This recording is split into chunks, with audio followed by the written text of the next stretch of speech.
All right, we got the good stuff coming now. 17, chapter 17 is all about real estate law. It's a big part of my law practice, doing everything from some transactional aspects of real estate law, contracts, and things like that, to real estate law related litigation and actually going to court over those issues.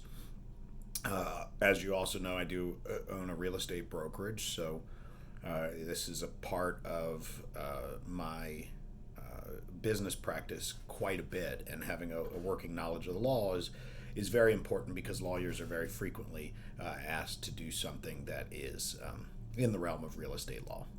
So 17.2 gives you just a little bit of history.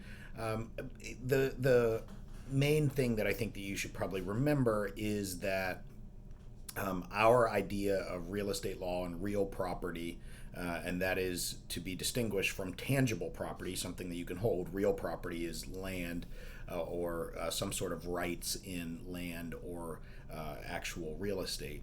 The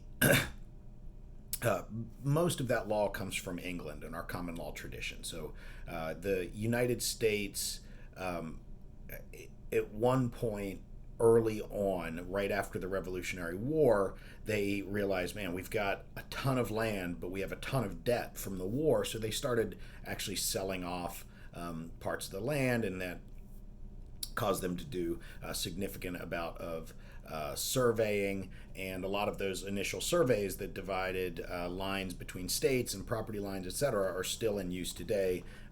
Very famously, George Washington himself was a surveyor and surveyed parts of the state of Maryland. And surveying is just figuring out where the actual property lines are, either between states or between individual owners. 17.3 is going to get us into the definition of real estate, and I'll address that quickly here before making another video for what comes after it. So real estate is also called real property or realty, right? If you are in the real estate business, you'll probably say real estate or realty. If you're in the law, you normally refer to it as real property. It includes the land itself and anything that is permanently attached to it. So that is the grass, the trees, a permanent fixture like a building, fence, any other improvements, a windmill, whatever you've got on that land that is a permanent fixture or would be a significant challenge to remove. Fixtures are items that are affixed to buildings, so they are not necessarily the buildings themselves, right? So if a house is affixed to the land, that house is a permanent structure, a permanent fixture. But when we use the term fixtures, we're talking about the things that are not necessarily permanent, like the dishwasher in the house. Is that part of is that a fixture, or is that part of the overall house that is permanently affixed to the land?